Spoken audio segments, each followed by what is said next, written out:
Ladies and gentlemen, my name's Paul, and in this Red Gaming Tech.com video, I want to discuss with you the Xbox Series X and the Xbox Series S, aka Lockhart. A massive amount of confirmations for both consoles have both leaked online as well as officially been revealed, and it all stems from an article from Windows Central. We'll get into the specs and alleged performance of the machine in just a moment, but let's just go over the pricing and that type of thing first. So according to Windows Central, the price of the Xbox Series S was going to be $299. For $200 more, so $499, you would be able to pick up an Xbox Series X. This is right in line with the pricing that I've speculated multiple times on, and many of you had as well. There was no way in hell that Microsoft were going to charge like $599 for the Xbox Series X. It just was not going to happen. Sony were obviously going to charge $499. I'm almost certain that's the case. That's not from insider information. It's just logical, going on track record of what Sony have said in the past, plus as well the bill of materials for the PlayStation 5 and leaks and all of that stuff. So there's no way that Microsoft would want to charge that much more cash for their system. Furthermore, they're also competing with the likes of the RTX 3070. Yes, I know that PCs are different from consoles, blah blah blah, but even so, if you start creeping up to like $600 plus for a console, it's not that much different from picking up like a 3070 and maybe a small upgrade for your current existing PC. And Microsoft too, with the current world events, they don't want to charge that much money for like a next level console. It made no sense to me. So I thought $499 made a logical sense for the price of the Xbox Series X. And the Xbox Series S, as we'll go into the specs in just a moment, is very similar to the Xbox Series X, albeit with concessions made, of course, for the amount of GPU performance. Is around 4 teraflops. Again, we'll go into that in just a second. And also we have cuts, of course, in the amount of RAM. But according to Microsoft themselves, with a leaked trailer, again, we'll get into this in a second, we also have just 512 gigabytes of SSD capacity, which again makes an awful lot of sense. So after Windows Central leaked this, Microsoft then responded with a tweet. I have to say, I woke up this morning and several people had literally messaged me this stuff. Quite a few people, of course, on Twitter, number of people on my personal Facebook, and there I am, just waking up, half bleary-eyed, and the first message I read is from Amy, because she'd shared it with me, and so she lives, obviously, a separate location with her boyfriend, so she had messaged her boyfriend, myself, and a couple of others. A couple of other folks has messaged me as well, and I'm just like, what the hell is going on? Why is my Facebook just blowing up? Like, I'm used to the Twitter blowing up, but not my personal Facebook. And everyone's just like, Xbox reveal, Xbox reveal. And I'm kind of just looking at the price like, okay. And then I realised that Microsoft had just confirmed this via a tweet. I was like, really? It's just a tweet? Like, I understand that they got blindsided, and I do feel kind of bad for the PR reps.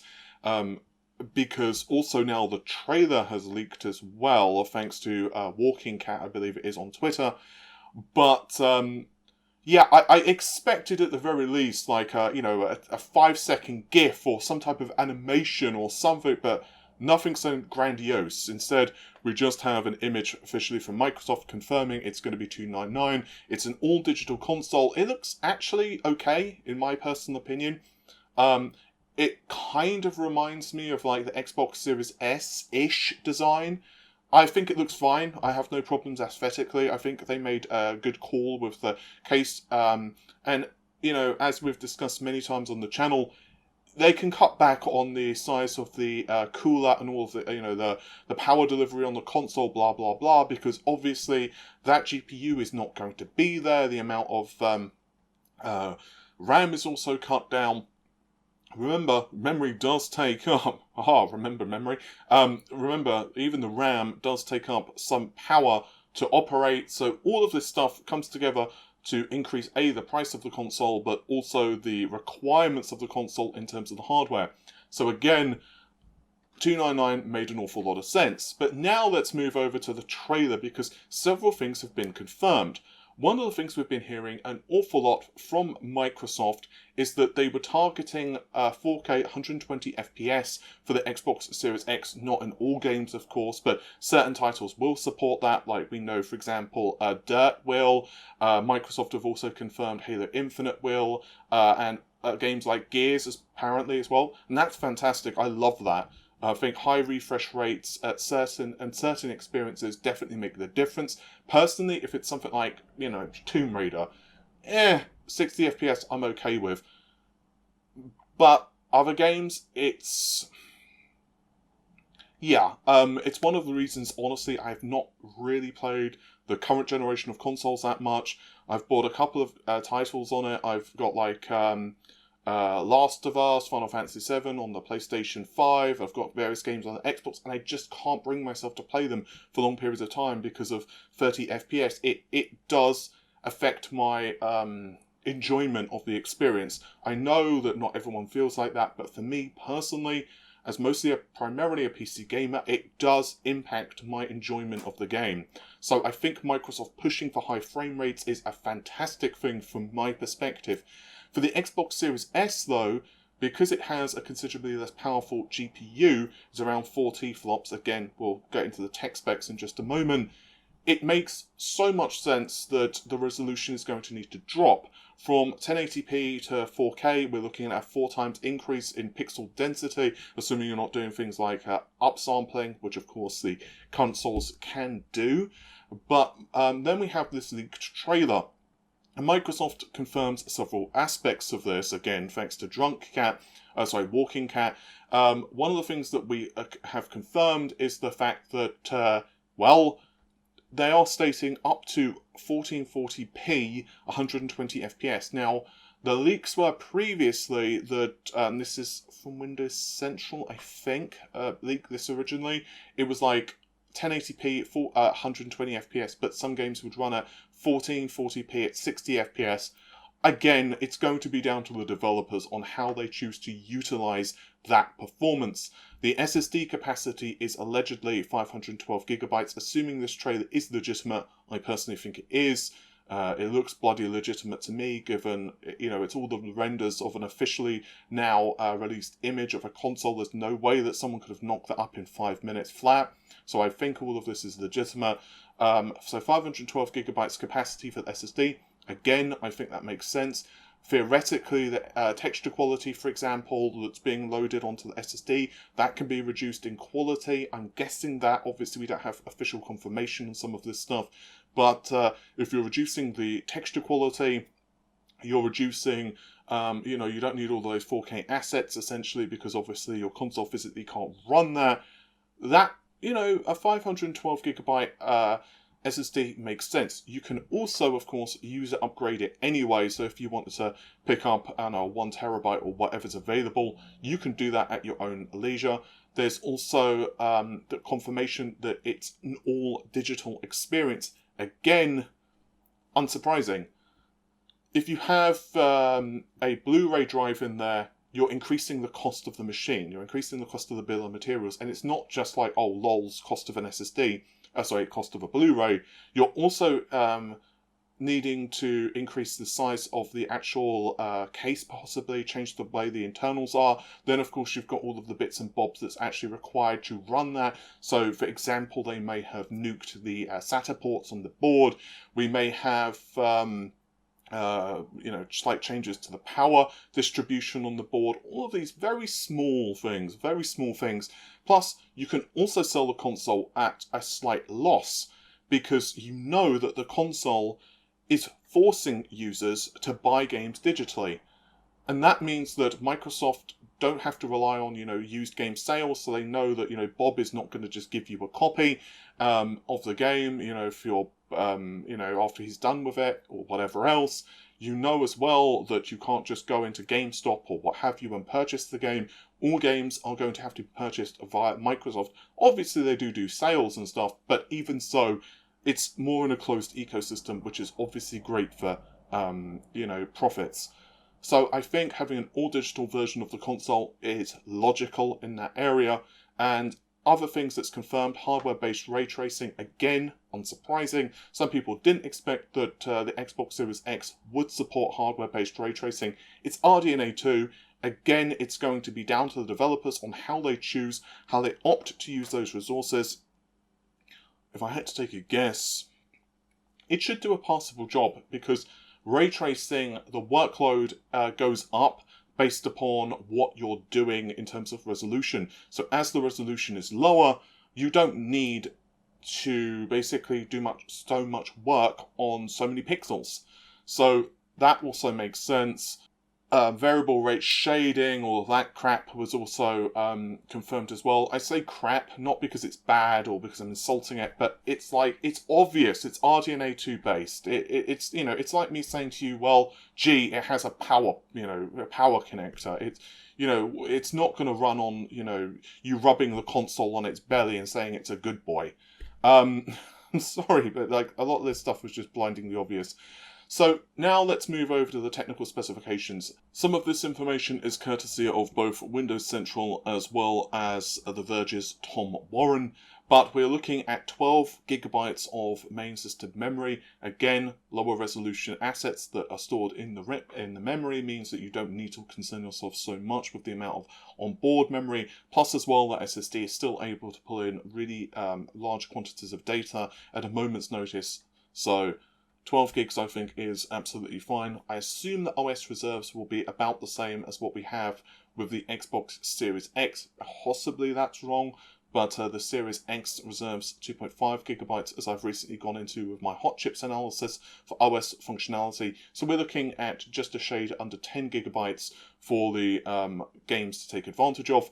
For the compute units and GPU configuration, it's 20 CU, RDNA 2 of course, running at 1.55 gigahertz, which equals to about 4 T-flops. It's possible that that clock speed could go up a little bit, which would nudge it over the 4 T-flop mark, but as of the time that I'm recording this, that's the information we have. The CPU is basically the exact same configuration as what we had with the Xbox Series X2, so it's still Zen 2 based up to 16 threads, and of course those the clock frequencies depend on whether you're running with SMT off or SMT disabled, on or off. There we go. So yeah, it really now comes down to me to how all of this is unveiled over the next several weeks. Like, we know that Sony are preparing to show off their console. In fact, there's another story that PlayStation allegedly will have an event tomorrow. This was actually leaked by Game Guildford. Game, for those unfamiliar, if you don't live in the UK, it's, as the name would imply, a retail chain which sells pans and chocolate. But yeah, it obviously sells like computer games and hardware, and according to them on their official Twitter page for Game Guildford, although that tweet has now been nuked, Sony are allegedly holding an event tomorrow, which is the 9th, which is the rumoured announcement date of something or another for a while now, let's just put it that way. The thing is, that tweet was now removed, and it's kind of like, would Sony just announce something with absolutely no fanfare at this point? Like, none at all? I don't know, honestly. This generation is so weird.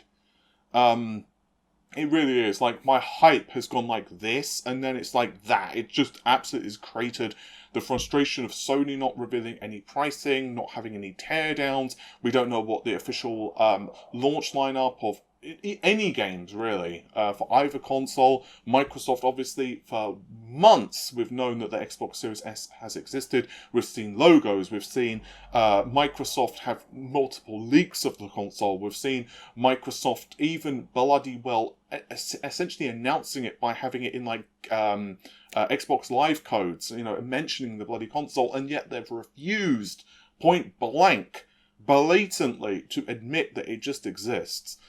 So I think for me, the frustration levels have definitely peaked a lot for this generation, not just because of the hardware side of things, but just because of the stubbornness of both of the manufacturers. I don't necessarily have wanted all of the reveals happening at once, but something, even if it was just like you know, a trailer here or something there, but it's just been so much radio silence. And I think that, you know, we kind of had those opening salvos from both companies. We had all of the tech specs. We've had, you know, so much information. We've had Mark Cerny with the Road to PS5 event, and we had a couple other events for Sony where they went over, you know, some of the games. We've seen tons of gameplay for like Ratchet and Clank, blah, blah, blah. But some of the information, like even the launch date, is still not confirmed. It's been kind of weird.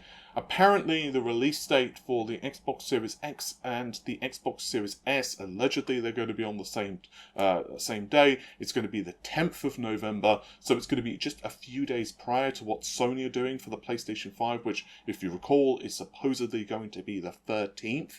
Although, again, there is some debate there because some folks are saying that that is only for the United States. So if you live in Japan, you live in like France or the UK or wherever, you can get it at some other point. I was told by one chap, again, I couldn't verify this information, that could be up to a couple of weeks later that we see it in Europe.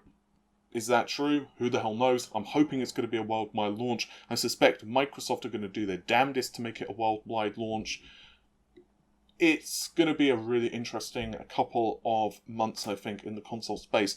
Please, though, let's just get some confirmations in place. I just want to know, at this point, what are the prices, what games are available in the launch window, so, for example, the first, month or two, and that's pretty much it. And all of this ridiculousness as well, with Sony, with the way you'll need to do pre-orders, yeah. I'm really hyped for the games. I'm really hyped for the generation. But the way all of this is being handled, and I think some of it is because of NDAs. I've mentioned that I think one of the reasons that the Sony event has been held back is because obviously to show off some of this stuff, they need to also explain what SSDs will be compatible with the PlayStation 5. And again, we've only had some of those start to trickle onto the market just recently. The RDNA 2 and a couple of other NDAs are still in place as well, I imagine, for AMD. Yes, Microsoft detailed an awful lot at the Hot Chips conference, but there was still a crap ton of stuff that I was just like, okay, well, I guess we just guess at that. Like the compute queues of the GPU wasn't explicitly explained. Like, how does that work? How does it differ? What are the cache size differences between RDNA 1 and RDNA 2? You can kind of piece some of this together, but it's not explicitly explained, which is still not the same thing. And again, there are still an awful lot of elements of the GPU as well as the CPU stuff that we don't understand 100%. Microsoft didn't explain all of the stuff with the caches on the CPU, and God knows what the hell Sony are doing with its teardown. So I'm happy that Microsoft have at least acknowledged that the Xbox Series S exists. I think we could all agree, though, no matter whether you want to buy all the consoles or just want to purchase one, or you're just a PC gamer and just looking at this for the entertainment value, I think we could all agree that we just want to know what the bloody games are. With all of that said, though, thank you very much for watching the video. Take care of yourselves. Bye for now.